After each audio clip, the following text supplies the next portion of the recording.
a sua Bíblia no livro de Eclesiastes, capítulo 8.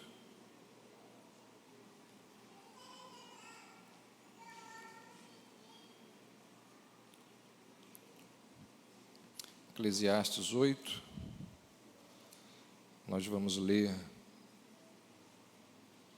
do verso 10 até o verso 15.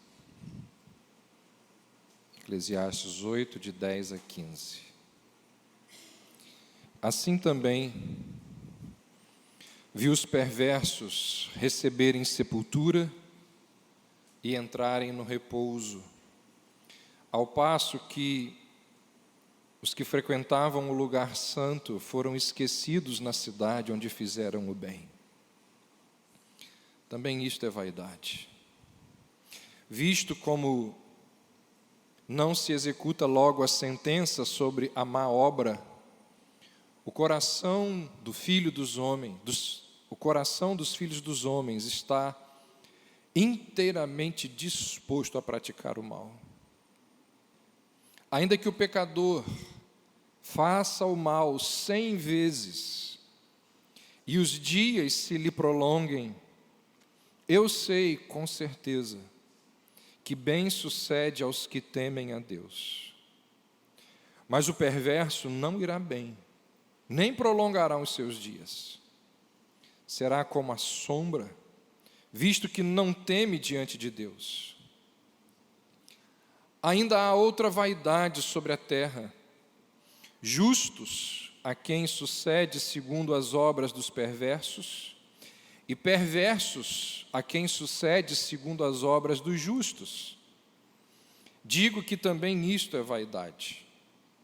Então exaltei eu a alegria, porquanto para o homem nenhuma coisa há melhor debaixo do sol do que comer, beber e alegrar-se, pois isso o acompanhará no seu trabalho nos dias da vida que Deus lhe dá debaixo do sol.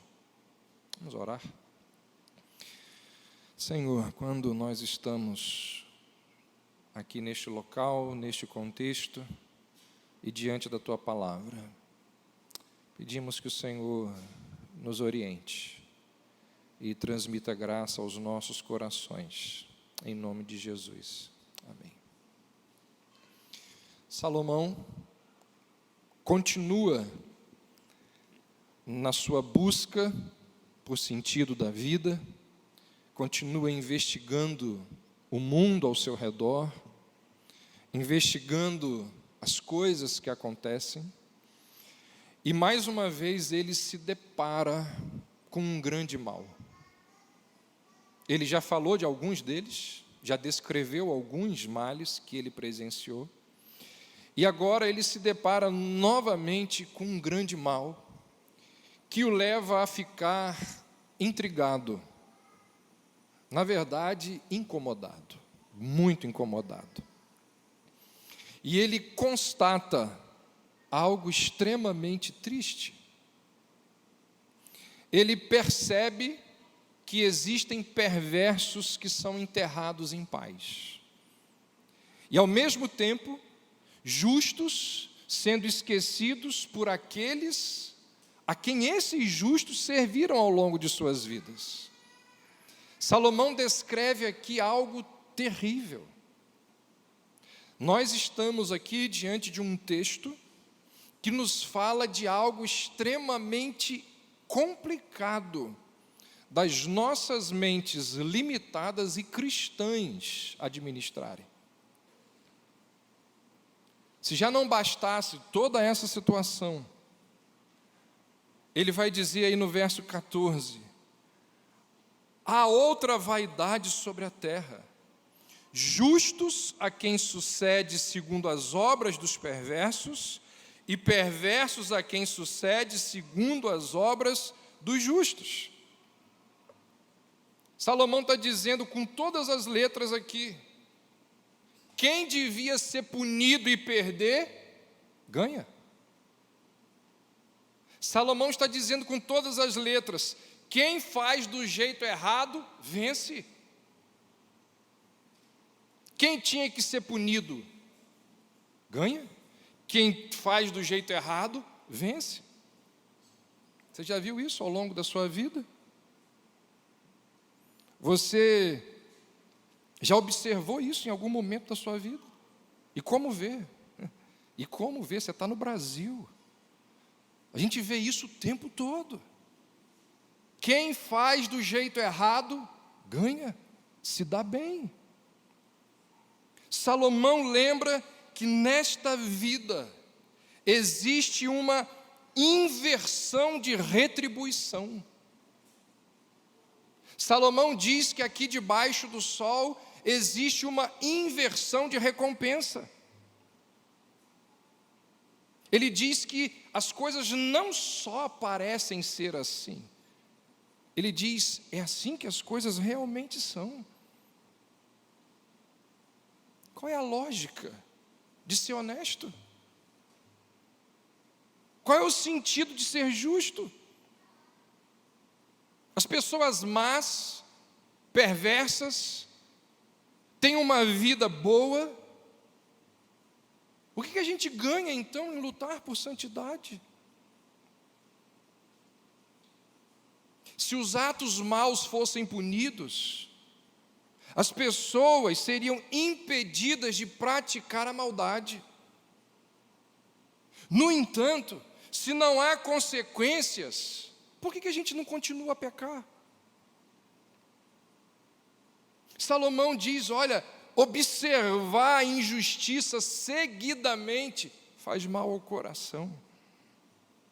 Perceber a injustiça todos os dias, sem que nada aconteça, envenena o nosso ânimo.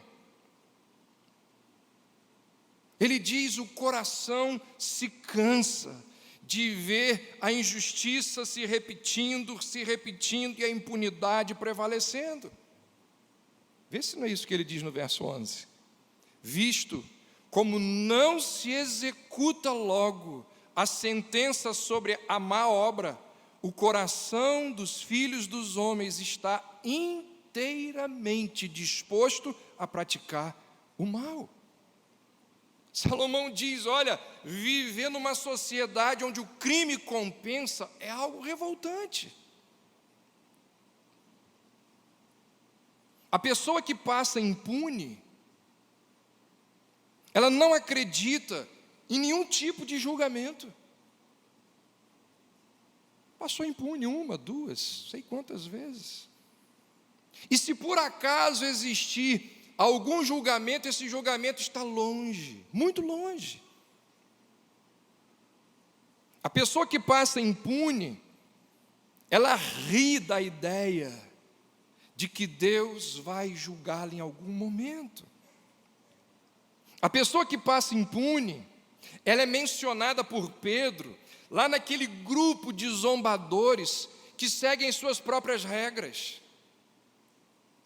Pensando nessas pessoas, o apóstolo Pedro vai dizer que nos últimos dias, palavras dele, virão escarnecedores com os seus escárnios e dizendo, onde está a promessa da sua vinda? Porque desde que os pais dormiram, todas as coisas permanecem como desde o princípio da criação. Então você perceba, quando não existe justiça e as pessoas saem impunes dos seus crimes, essas pessoas elas entram por um caminho de escárnio, de zombaria. Elas não acreditam em Deus, elas desconsideram qualquer princípio de uma vida justa, elas voltam os seus corações para os esquemas, para a corrupção, para o engano, para o mal.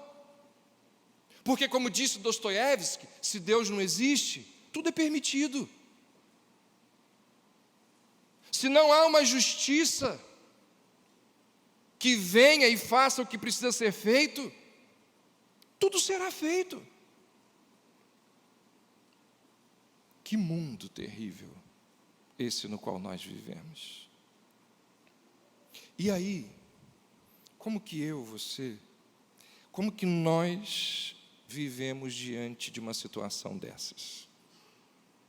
Como que a sabedoria nos ajuda a viver diante de uma situação tão desanimadora? Verso 12. Ainda que o pecador faça o mal 100 vezes, e os dias se lhe prolonguem, eu sei, com certeza, que bem sucede aos que temem a Deus. Mas o perverso não irá bem, nem prolongará os seus dias, será como a sombra, visto que não teme diante de Deus. É interessante que, se você fizer uma leitura do que Salomão disse até aqui, você vai perceber que normalmente Salomão diz que ele viu. Mas dessa vez ele usa um verbo diferente. Ele não usa viu, ele usa sabe. Ou seja, não se trata de algo que ele viu à distância. Trata-se de algo que ele compreendeu com a convicção da sua própria mente. Era algo próximo a ele. E aí, como que a sabedoria nos ajuda, então, a viver diante de um mundo cheio de injustiça, cheio de impunidade? Salomão diz, a primeira coisa que a gente deve fazer diante de um mundo assim, de uma sociedade assim, é temer a Deus. Ele diz, eu sei, com certeza, que bem sucede aos que temem a Deus. Um dos temas principais de Eclesiastes é o temor a Deus. Se você observar, se você está com a Bíblia aberta aí, se você quiser olhar, lá no capítulo 3, verso 14, Salomão nos instruiu a temer a Deus, porque Deus é soberano sobre todas as estações da vida. Depois, no capítulo 5, nos 7 primeiros versos, Salomão diz que nós devemos temer a Deus quando entramos na casa do Senhor para cultuá-lo. Depois, lá no capítulo 12, no verso 13, Salomão vai dizer que nós devemos temer a Deus guardando, observando os seus mandamentos. E nesse texto, ele diz que se nós temermos a Deus, tudo ficará para nós, tudo ficará bem para nós nos dias vindouros. O temor a Deus é um dos temas principais de Eclesiastes. Como que nós vivemos numa sociedade corrompida, cheia de injustiça e impunidade? Salomão diz, temendo a Deus. Na cruz, um dos ladrões zombou do nosso Senhor, e o outro, que o estava defendendo, virou para aquele ladrão e disse assim, nem ao menos temes a Deus? Porque numa sociedade corrompida, a probabilidade das pessoas começarem a não ter o menor temor por Deus é muito grande. Salomão então diz, a sabedoria nos leva a temer a Deus. Numa sociedade corrompida, nós devemos viver com temor a Deus. A Bíblia é clara ao mostrar que existem apenas 2 tipos de pessoas no mundo: aquelas que temem a Deus e aquelas que não temem a Deus. Aquelas que ficarão bem, como diz Salomão aqui, e ficarão bem porque elas temem a Deus, e aquelas que vão receber o juízo de Deus porque elas não têm temor ao Senhor. É verdade que nem sempre os acontecimentos da vida, o contexto no qual nós vivemos, passa essa impressão. Na verdade, a impressão que nós temos ao olhar para o nosso redor é exatamente o oposto. Mas aí nós somos conduzidos ao segundo ponto de Salomão. Como que a sabedoria nos ajuda a viver? Temendo a Deus, Como que a sabedoria nos ajuda a viver numa sociedade corrompida, injusta e cheia de impunidade? Temendo a Deus. Mas quando a gente percebe essas coisas, se a gente fracassar, se a gente for tentado a não temer a Deus diante de tudo que a gente vê, Salomão diz, andando por fé e não por vista, andando por fé e não por aquilo que você vê, porque a fé, nós lemos aqui há pouco, é a certeza das coisas que não vemos. A gente não vê o crime sendo castigado, a gente não vê a sociedade melhorando, mas nós temos fé de que um dia Deus há de fazer o que precisa ser feito. A fé, ela está ligada a crer no que é dito por testemunho confiável, no caso aqui o testemunho do próprio Deus na sua santa palavra. O mundo, ele é enganoso. E além do mundo ser enganoso, nós somos míopes, nós temos visões limitadas, deturpadas, limitada pelo espaço onde estamos, limitada pela nossa dificuldade de enxergar, limitada pelo tempo, pela nossa perspectiva finita de criaturas, limitada pela nossa cosmovisão, pela nossa educação. Então, diante desse mundo cheio de injustiças e das nossas limitações em enxergar as coisas como elas de fato são, nós devemos aprender a andar por fé, crendo, confiando no que Deus disse sobre a realidade, ainda que os nossos olhos pareçam contradizer aquilo que as Escrituras dizem.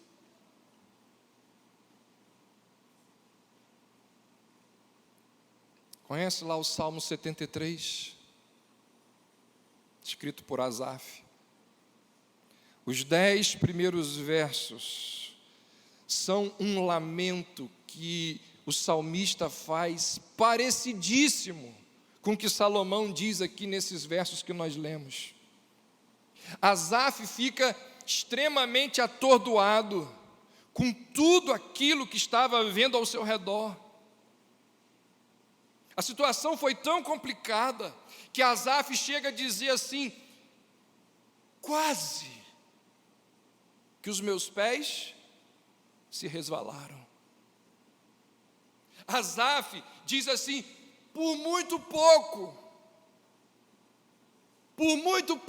os meus pés não se desviaram.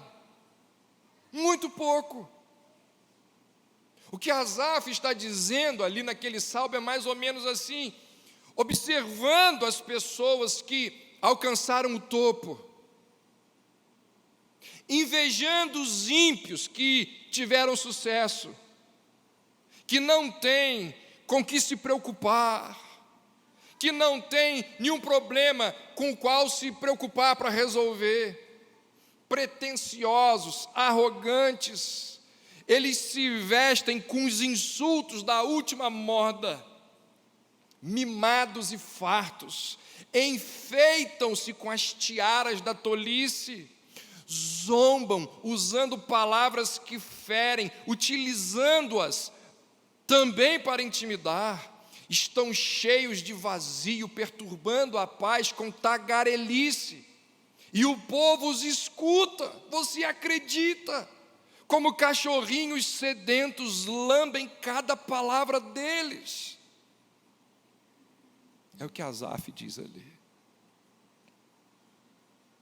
Você lê os 10 primeiros versos do Salmo 73 e você fica desesperado. Assim como muitas vezes nós ficamos diante do que vemos. Asaf diz assim, faltou pouco. Mas faltou muito pouco para eu desistir. Diante das injustiças, diante da maldade, diante da impunidade, por pouco, eu não me desviei. Aí a gente continua a leitura da oração daquele homem, e a gente percebe que, rapidamente, bruscamente, algo mudou a perspectiva do salmista. De repente tem uma mudança. Que mudança foi essa? Que algo foi esse que mudou completamente a perspectiva dele? Asaf começou a andar por fé e não por vista. Qual foi o antídoto para o veneno no coração dele? Qual foi o bálsamo para a ferida daquele homem? Ele diz assim, ele vem dizendo tudo o que acontece, ele diz que quase se desviou. Aí ele diz assim: até que eu entrei no santuário do Deus vivo, e eu percebi qual é o fim daquele povo, eu percebi qual é o fim daquelas pessoas ímpias. O que Asaf nos ensina aqui, gente? Asaf está dizendo, quando eu fui cultuar, as coisas entraram em perspectiva. Quando eu estava ali, só na minha vidinha, no meu mundinho, eu comecei a ficar cheio de paranoia, cheio de inquietação, cheio de dúvida. Mas quando eu entrei no santuário do Deus vivo, as coisas fizeram sentido. Junto do povo, ouvindo a exposição das Escrituras, que falam sobre a soberania, sobre o poder, sobre a justiça de Deus, ali, Asaf aquietou o coração. Será que você entende isso? Será que você percebe o ponto aqui? Será que isso é comum a você? Asaf está dizendo assim, olha, uma das melhores maneiras de trazermos quietude para o nosso coração, perturbado por uma sociedade ímpia, corrupta e impune, uma das melhores maneiras de nós aquietarmos o nosso coração diante de tudo isso, é participar do culto público. Você teve uma semana cruel. Esses últimos 7 dias, você viu o mal prevalecer, você viu a injustiça prevalecer, a mentira ser propagada. Asaf diz assim, você precisa do descanso, que somente a adoração comunitária é capaz de proporcionar. Asaf diz assim, deixe a adoração lamber as suas feridas. Asaf está dizendo, deixe o culto acalmar o turbilhão dentro do seu coração. Asaf está dizendo que o louvor, ele põe o mundo no seu eixo. Asaf está dizendo que o domingo, ele apruma a realidade, e ele nos lembra daquelas coisas que a gente não enxerga, daquelas coisas que a gente não vê. Porque a gente, diante de uma sociedade como essa, a gente precisa andar por fé, e não por vista. Asaf disse, olha, eu quase que eu fui, diante de tudo que eu presenciei, até que eu entrei no santuário do Deus vivo. Sabe o que significa? Se você perde um domingo, você perde aquela função reabastecedora, refrigeradora do culto ao Senhor.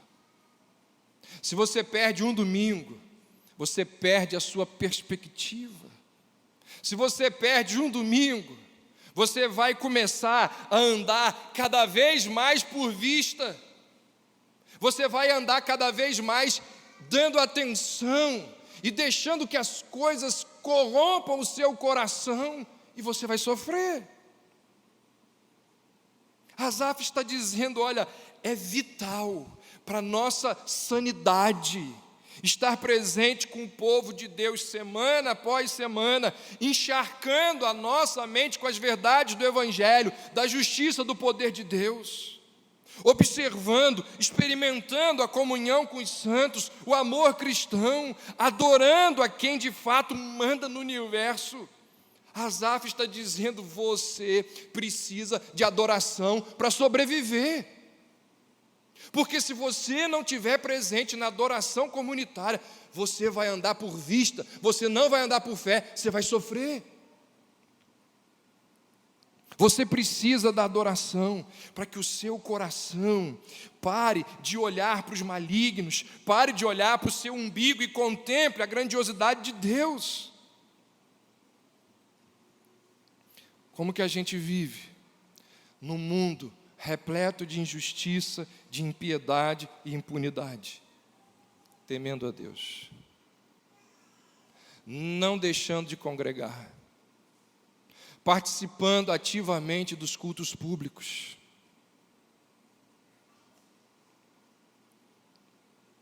saiba disso. Sabedoria das Escrituras bíblica para lidar com as questões difíceis de perversidade, injustiça, impunidade, a gente vai adquirindo devagar, semanalmente, aos poucos. Não tem como você tomar uma dose cavalar uma vez por ano, não é assim. É como insulina. Não adianta o diabético ir lá e injetar 5 litros de insulina no dia 1º de janeiro e ficar tranquilo ao longo daquele ano. Não é assim. É sempre, é constante. É domingo após domingo.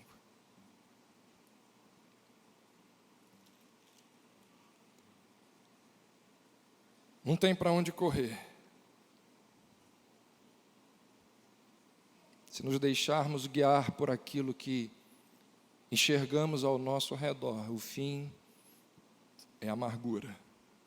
Se a gente só andar por vista, de acordo com a sabedoria desse mundo, a melhor coisa a fazer é entregar os pontos. Se enchermos o nosso coração apenas com as notícias das coisas que acontecem debaixo do sol, a gente vai adoecer. Igual um monte por aí que está doente.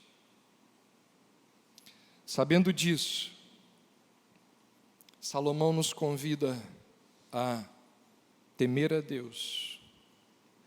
Salomão nos convida a adorar a Deus. E aí Salomão então chega no último ponto. Como que a sabedoria nos ajuda a viver diante de situações desanimadoras, aproveitando as coisas boas que Deus nos deu, para desfrutarmos delas. Olha o que ele diz no verso 15. Então exaltei eu a alegria, porquanto para o homem nenhuma coisa há melhor debaixo do sol, do que comer, beber e alegrar-se. Por isso, o acompanhará no seu trabalho, nos dias da vida que Deus lhe dá debaixo do sol.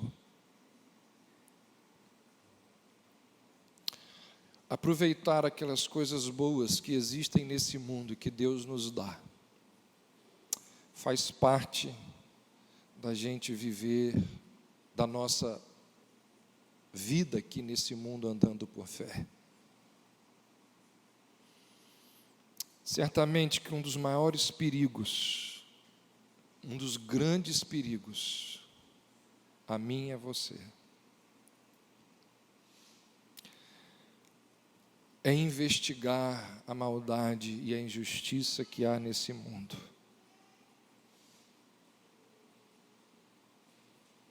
Isso é muito difícil. Isso não é simples. E quando a gente se entope de notícias, de injustiças desse mundo, pode ser que o nosso coração, às vezes até o físico, pare de funcionar. Tudo dá errado, não é possível. As coisas não caminham, as coisas não vão bem. Quer saber, eu vou chutar o balde. Vou descrer da vida. Eu só quero que alguém me aqueça nesse inverno e que tudo mais. É a filosofia de vida de muita gente. Eu quero alguma coisa para ter um pouquinho de conforto e o mundo que se dane.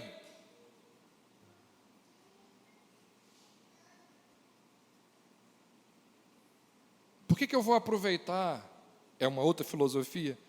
Por que eu vou aproveitar o meu jantar se tem gente passando fome?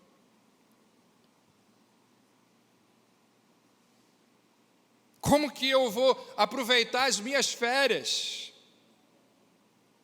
Que coragem eu tenho de viajar para a Europa se tem gente que ganha um salário mínimo? É outra perspectiva. Salomão diz, olha, nenhuma dessas posturas é saudável. Pensar assim, agir assim, normalmente é fruto de amargura, de frustração, de decepção. Salomão diz, Deus nos deu força, capacidade para trabalhar e para desfrutar do fruto do nosso trabalho. Desfrutar de todas as coisas boas que esse mundo oferece, sabendo que elas vêm das mãos de Deus. Talvez sabendo que aquele jovem pastor iria se deparar com situações como essas. Paulo vira para ele e diz assim, Timóteo, preste atenção, pode ser que lá na igreja de Éfeso, onde você vai pastorear, tenham pessoas que levantem esses questionamentos. Saiba de uma coisa, Timóteo, tudo que Deus criou é bom, e recebido com ações de graças, nada é recusável, porque pela palavra de Deus e pela oração é santificado. E aí ele vai dizer depois, um pouco depois, exorta aos ricos do presente século, que eles não sejam orgulhosos, que eles não depositem a esperança deles na instabilidade da riqueza, mas em Deus. E aí Paulo diz assim, que tudo lhes proporciona. Deus que proporciona aos ricos a riqueza. E Paulo ainda diz assim, para a alegria deles, para o aprazimento, para eles desfrutarem. Salomão diz, olha,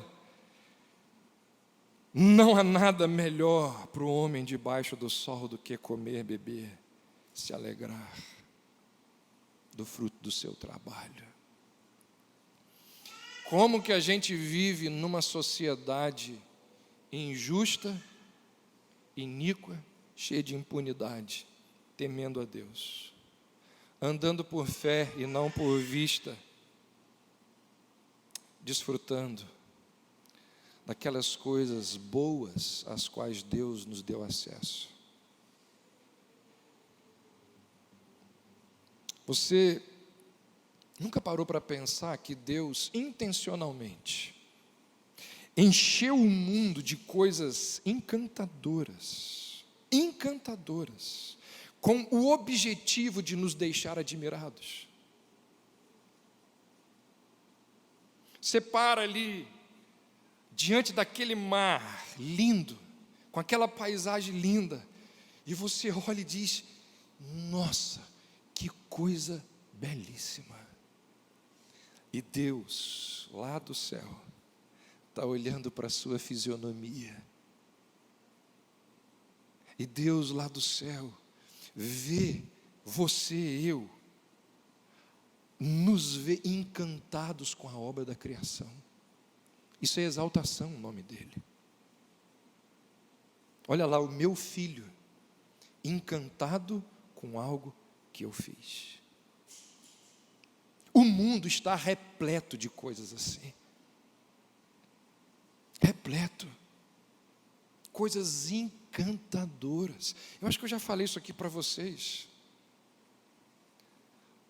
Na tela do meu computador, onde eu trabalho todos os dias, eu tenho ali um programa que todos os dias aquele programa coloca uma paisagem do mundo. Essa semana eu virei para a Cris e disse: olha a de hoje. Eu sou tentado a crer, quando eu vejo essas coisas, que de fato o céu vai ser aqui, como dizem alguns teólogos. Deus vai redimir essa terra e nós vamos morar aqui. Olha que coisa encantadora esse lugar. Deus criou esse planeta com coisas lindíssimas para a gente desfrutar. O azedinho crocante de uma maçã. Parou para pensar? A explosão de um trovão que sai ali com aqueles raios lindíssimos. A beleza de uma orquídea. Coisa linda uma orquídea. As incansáveis idas e vindas do oceano. Os milhares de lugares, de sons, de sensações, de gostos que existem ao redor desse mundo, todos eles impressionantemente projetados e planejados por Deus. Para quê? Para nós desfrutarmos, para nós nos alegrarmos. E aí, nós devemos pensar não só nesse fato impressionante de Deus criar um mundo belíssimo, mas também no fato de que Deus nos criou com a capacidade de admirar esse mundo belíssimo, porque tem muita gente que não consegue admirar, mas Deus, em amor e graça e misericórdia, Ele vai abrindo os olhos das pessoas, para que as pessoas consigam admirar. Ou seja, nós seres humanos, Deus não só criou o mundo com coisas belíssimas, como Ele criou os seres humanos com olhos para ver as belezas desse mundo exuberante, com ouvidos para ouvir as coisas maravilhosas que Deus colocou nesse planeta. Deus nos criou com um nariz para sentir aquele cheiro encantador, incrível, dos aromas que o nosso Criador espalhou pelo mundo. Mãos para trabalhar, para servir o próximo, para serem erguidas em adoração ao nosso Deus, a nossa mente que pensa, que raciocina, o coração que sente cada uma dessas dádivas e nos leva a nos curvarmos a Deus em adoração. Ou seja, não é só o fato de que Deus criou um mundo encantador, Deus nos criou com receptáculos para perceber as coisas criadas. O nosso cérebro, os nossos ouvidos conseguem distinguir entre boa música e barulho. Nós podemos ver as partes ali segmentadas, bem encoraçadas do corpo de um besouro. Uma coisa impressionante. A gente consegue perceber detalhes, cores, texturas, formas. A nossa pele consegue sentir o macio, o úmido, o duro, o quente, o frio, o liso, o sedoso, o acidentado. A nossa língua tem receptáculos, onde a gente consegue reconhecer aquilo que é salgado, doce, azedo, apimentado, quente, cremoso, estragado. Olha como que o nosso Deus nos fez. Por quê? Porque para o homem, debaixo do sol, não há nada melhor do que comer, beber e se alegrar.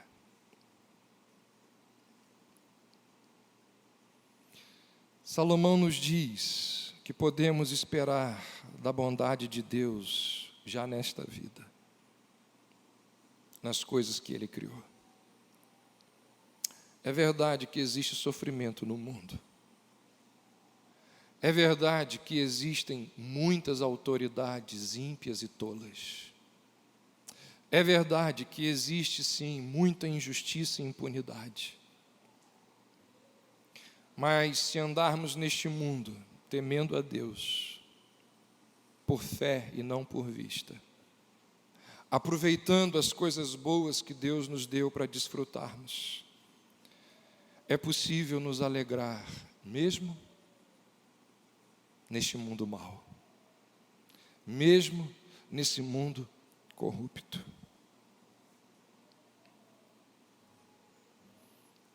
O que a gente faz amanhã, diante das injustiças que ouvirmos e lermos? A gente teme a Deus. A gente espera o próximo domingo para adorar com o povo de Deus. A gente pensa, não, isso não é o fim. A gente anda por fé. E enquanto a gente estiver pensando, a esposa vai dizer assim, está pronto. Aí a gente senta na mesa e saboreia aquela comida gostosa e diz, louvado seja o teu nome, por algo delicioso que a minha esposa fez e que foi o Senhor quem criou. Quando estava na cadeia, Paulo escreveu uma carta para os crentes de Filipos. Lá naquela cadeia fria, escura, de um lugar sombrio, extremamente desconfortável, Paulo escreve a carta aos crentes de Filipos, e numa parte daquela carta, Paulo diz assim, alegrai-vos sempre no Senhor. Que coisa impressionante. Nas piores condições, ele vira para aqueles irmãos e diz assim, alegrai-vos no Senhor. Outra vez digo, alegrai-vos. Se Paulo, naquelas condições tão terríveis, tão difíceis, preso de forma injusta, se ele foi capaz de se alegrar e ainda de ordenar a alegria, por que nós também não podemos? E nós devemos treinar o nosso coração nos caminhos do Senhor, para mesmo nesse mundo mau, nos alegrarmos. Como que a gente faz isso? Temendo a Deus. E faz parte do temor saber que Deus sabe o que está fazendo. Como que a gente se alegra? Sabendo que as maldades desse mundo um dia serão julgadas. Aquelas lá do tempo de Salomão e as dos dias de hoje, todas elas serão julgadas. Como que a gente se alegra num mundo como esse, sabendo que um dia Cristo, o supremo juiz, lançará no inferno todos os homens maus. A Bíblia diz que isso é motivo de alegria. Como que a gente se alegra numa sociedade como a nossa, num mundo mau como o nosso, sabendo que um dia toda lágrima será enxuta no final da nossa redenção, andando por fé e não por vista. Que Deus nos ajude e que essa palavra de Correlete, o pregador, o Eclesiastes, nos ajude a viver a cada dia no mundo no qual nós vivemos. Vamos orar? Ó Deus, Ajuda-nos, ensina-nos o que acabamos de ouvir. Que a Tua palavra exposta possa alcançar as nossas mentes e os nossos corações, trazendo temor, trazendo comprometimento com a Tua palavra, com a Tua igreja, trazendo alegria para viver mesmo num mundo complicado como esse. Ó Deus, é significativo que o apóstolo Paulo disse que a nossa alegria, ela deve ser no Senhor. Ensina-nos então, ó Deus, a nos alegrarmos no Senhor, mesmo diante do mundo no qual nós vivemos. É a nossa oração, é o nosso pedido, em nome de Jesus.